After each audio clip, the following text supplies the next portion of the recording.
Welcome to the Consulting Leaders Podcast, where we talk about the business of consulting. Whether you're looking to grow your practice or learn from the stories of leaders in consulting, you're in the right place. I'm your host, Guillaume Jouvencel, ex-PwC and co-founder of GHA Marketing. Join me as I interview the best consultants in their niche. Let's get on with the show.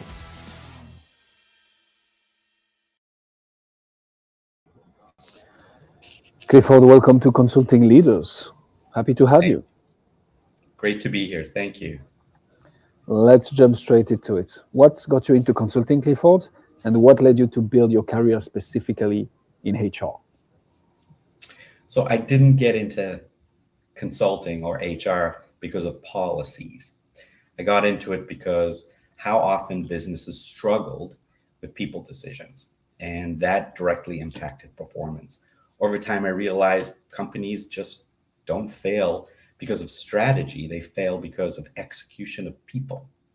And that's like hiring the wrong person or inconsistent management or unclear expectations. These compound very quickly, and then strategy starts to slip. So consulting gave me an opportunity to step into these situations, bring structure to the companies, work specifically with the leadership teams, and just help them make better decisions real time. So, straight to the point, I like that. Leading to the problem that you help people solve now, Clifford, what is it? Like, what is it that you help people achieve when it comes to HR and people? So I call this workforce systems that actually work. Most organizations don't have a hiring problem or an HR problem. They really just have a systems problem. So for example, inconsistent hiring decisions. We're using AI today to assess technical skills against an actual job. It's not a general position. It's basically taking the job description and making sure that the person who's going to be doing the job actually can do the job. And we're not just relying on the resume and the interview. This dramatically improves hiring accuracy and onboarding outcomes. And the speed with that the structure creates, that's what we're fixing. Another example is unclear onboarding. When people start their job, they're really not sure which steps to go and where to follow. And they usually rely on the manager and the team to help them do that. We created a customized conversational handbook by employer, and that's spoken by a leader of the organization. So employees can just on their phone ask a question and get a curated answer. So these are things that we fix, and as well as working with managers to help them make good policy decisions. And another important thing we focus on is compliance risk. A lot of employers don't see it. We see it, and we try to head it off. So, and I think you just alluded to that, but can you tell us a bit more about the specific person that you help? Like, do you have a specific industry, niche, company size? Who do you decide to work with, Clifford? Sure. Yeah, so our clients generally are companies that have about 20 to 200 employees. We have larger ones as well. They generally do not have an HR team, and they're looking to us to fill that spot. Some of them do have a team, and they're looking to us to be experts in areas that they're not expert. This is for companies that are scaling quickly, or they're going through a big change, or they're a very solid and stable company, and they just need to make sure that things are in compliance. We mostly focus with companies that don't have a strong internal HR infrastructure. The decision makers that we work with are typically the CEO, the CFO, and if there's a high level HR leader there, we work with those people. So it's interesting because in your case, I suspect, and you tell me if I'm wrong, but I suspect that there's going to be the people that make the decision of hiring you, which are not necessarily the same people as the ones you end up working with or helping out. which are not necessarily the same people who have the ultimate decision-making power. How do you navigate all this? So the CHRO, obviously the people-focused people within the company are going to be involved in the decision, but are they the ones you end up helping as well? How do you articulate all this? No. So when you say decision makers, let me clarify that into two types of decision makers. There's the decision maker as to who to hire, us or another firm, and those are the CEOs, CFOs, or if there's a HR senior person making that decision. The other decision maker is the manager. So when we're coming into an organization and we're trying to fix a problem that's affecting a team, there's the manager that's also part of this decision-making process when we're working around fixing a problem. So we have two types of decision makers: the decision maker to bring us in as a vendor, and then the decision maker within the organization who's ultimately going to listen to our recommendations and then make the decision about whether to implement them or not. Makes a lot of sense. So with that clarified, can you tell us a bit more about what has worked for you in terms of branding and marketing to get those decision makers, those managers, those CEOs, CFOs, heads of L&D, CHROs to knock on the door and be like, hey, Clifford, you might be the right fit for us. We're not talking about sales just yet, right? But I'm interested in understanding the marketing and branding aspect of it all. So yeah, what has worked for you? So I think it's changed over time in terms of how people find out about us, obviously, through the internet and our website. And now with the advent of social media and companies strongly creating a social media brand, which is what we did. We did that with podcasts like this. We did it with daily videos. We did it with newsletters. We did it with surveys, a lot of ways to bring brand recognition to Circle Strategies. And that works very well when it supports where our work comes from. This is a referral-based business, and that's intentional because the work we're trying to do has legal risk. It affects people decisions.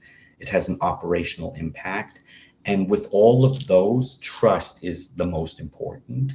So when a company needs some sort of HR help, they're generally turning to their referral source, their trusted advisors, who's going to make a referral. And that's usually how we get our business, where we have strong trusted advisors with us and their clients, and they're making referrals to us. And that's really how it's worked best for us. Relationships building and trust building throughout the process is usually what wins business for B2B coaches and consultants. Exactly. I think that's very important because they want to know that we deliver results. We're very direct, we're very clear, and we're becoming the person that they call when things get complicated. One thing that you told me before we started the recording here, Clifford, is that you were familiar with StreamYard, and that's something that you were using yourself. So now I'm curious, how, so for the people watching us and listening to us, we are recording through StreamYard, which advertises it directly on LinkedIn and YouTube whilst we're recording, and then allows us to record as well so we can publish it on the podcast platforms. But so how come you're familiar with the platform? What are you doing with it? Can you talk through that a bit? Yeah, and I think from a marketing perspective, podcasting is one of the most underutilized tools for consultants. And it's not about how many people you reach. What it's about when you're looking for a referral is credibility. And you get credibility like this, where I'm able to explain a problem. People get to hear how I solved it. They understand how we function and are able to build a much higher level of trust. So I think this is much more valuable. And whatever ends up happening on your website or the newsletters, that's really just supporting what you're doing here. Amen to that. Talk me through how you move from this, right, a referral, an introduction, thought leadership, authority building, to a conversation with those CEOs/CFOs or managers or head of HRs, regardless of who gets you in the first place. How do you trigger those conversations? How do you move from a conversation to a sales conversation and end up with an SOW, a letter of engagement, we rock and roll? What does sales motion look like for Clifford? So I mostly do not come in and talk to an organization about HR or policies or things that are going wrong in HR. I mostly talk about risk and performance, because what is really happening is that a company is following a path around something having to do with an employee, and it's creating a lot of risk, and it's impacting the performance of the work that the employee is doing, or it's impacting the performance of the company. So, for example, a bad hire. If you hire somebody poorly and didn't qualify their experience and their ability to perform the job, that's lost revenue and it disrupts the team. If you have an unclear onboarding process, that has higher turnover and there's a lot of wasted costs there. For compliance, that's a big financial liability. So, for example, we recently uncovered a client paying employees incorrectly. That kind of issue can create significant financial exposure very quickly if you don't address it.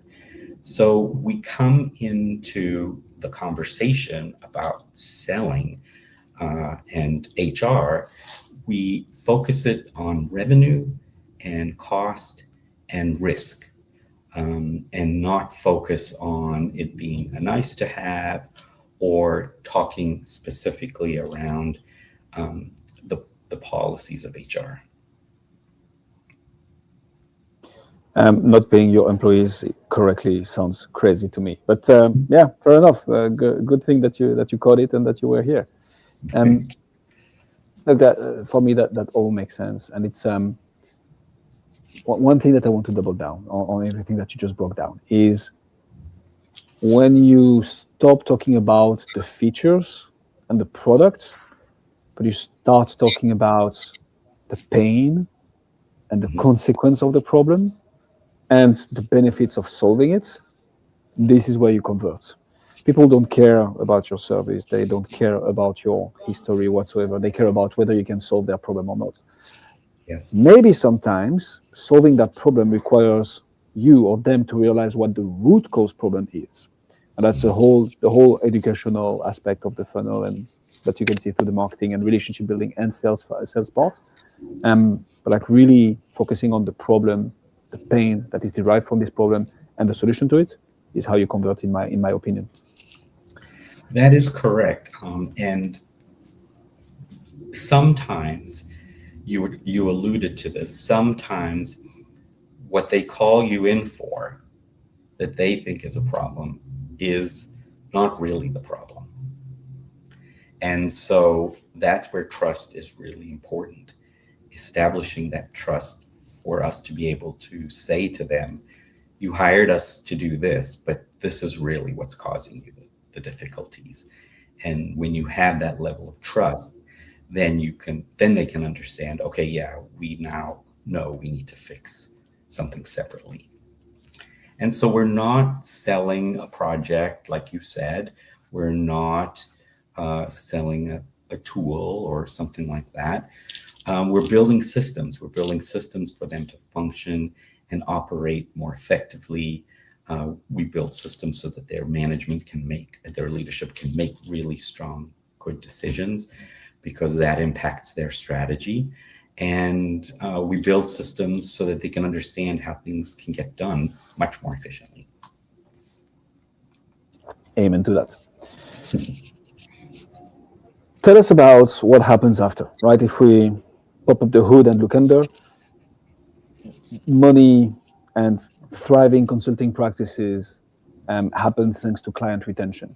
So we've talked about the marketing and sales aspect of it all. Clifford, talk to me about retention. Like, how do you think about not making the most money out of your clients? That's not the point, but it's more like keep on providing them with value, services, and solutions so that you can retain them longer and make them worth more whilst providing even more value. How are you thinking about that? And how are you putting that into your processes? You kind of alluded to it earlier, and we focus it from the perspective of clients don't want theory.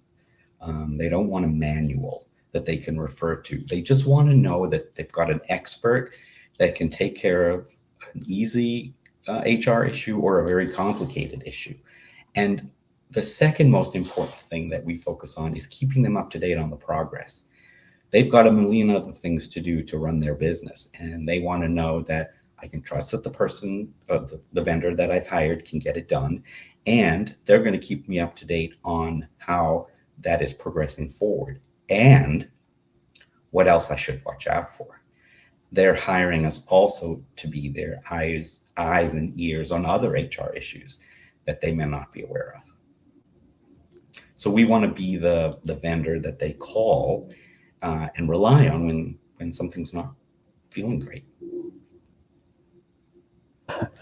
And so after that, let's say you come in, you fix you're not paying your employees properly problem. And do you have systems and ways to identify the next problem generated by the fact that you solved the previous one? So that you can say, hey, now that you're paying your employees correctly, you might want to, I don't know, I'm just throwing random things out there, but like review the entire paying structure to reward better certain employees, to optimize cost and so on.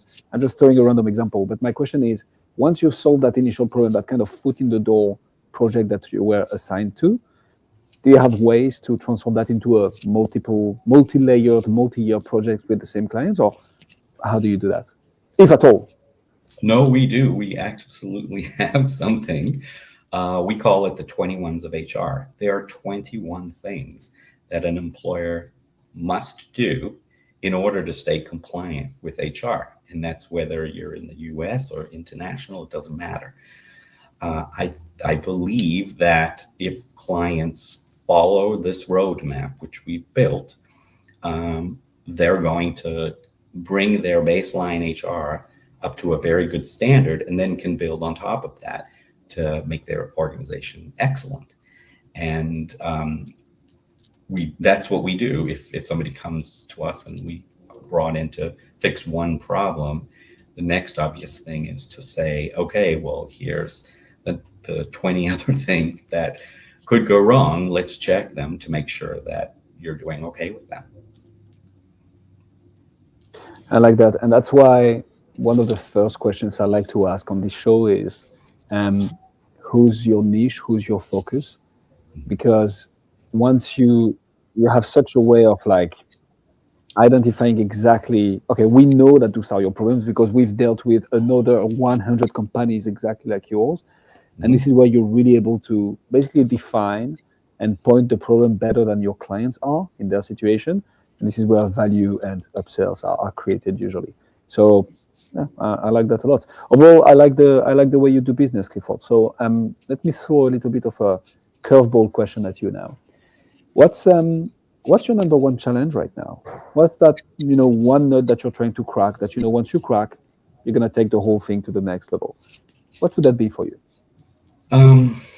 I think scaling awareness without losing my position is very difficult right now because there's so many other types of vendors out there doing HR. And when you scale, you struggle with predictable lead flow. So we don't want to just be just another HR vendor. We want to be somebody that companies turn to and know us as a trusted resource, know us as a trusted advisor, know us as a knowledge expert. So the challenge is scaling awareness without becoming a commodity, especially in HR, because it's still often viewed as, a cost line item. Okay, so this is not uncommon, but I like the way you pinpointed this.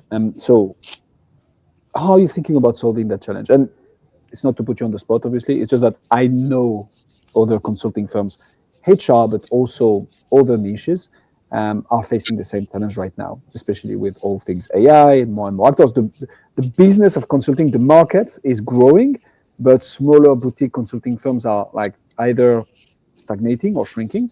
So, how are you thinking about solving the problem of awareness scaling without becoming that commodity? How are you thinking about that, Clifford? I'm thinking about revising my strategy with getting referrals. And I put together a program that's called Circle Advisory Collective. And I'm inviting people into that collective who want to become a referral source for us, and possibly a referral source for them. But mostly they know they can come to a trusted advisor and a knowledge expert who will provide them information on an ongoing basis to help them bring those issues to their clients proactively, like the example of not paying your employees properly. And so if they're a trusted advisor to their client, they can say to them, hey, I heard about this.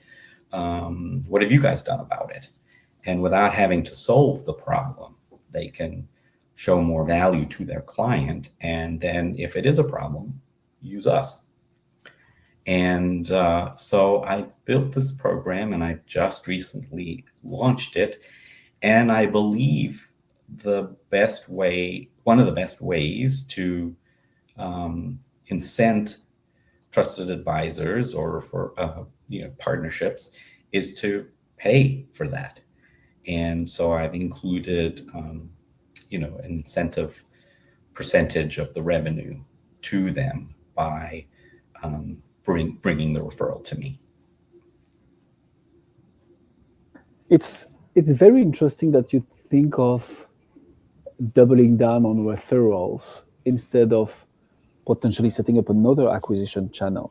I'm not saying this is good or bad, by the way. I'm just thinking like that's interesting that you decide to double down on things that already work, which is actually usually a good thing. Why haven't you gone in the direction of I'm just going to try to get clients another way than just referrals? Out of curiosity. Because I have tried. Okay. And referrals tend to be the most way we get clients. So I spoke earlier about how we developed this conversational handbook. So we put a marketing campaign together to talk to the community. We have a large following, and talked about our conversational handbook, and it did resonate. We talked to people about our 21s of HR, which is innovative and unique in helping CEOs put their arms around what their risk and liability is. And again, that also didn't prove to be what we thought it would be in terms of response. So I'm still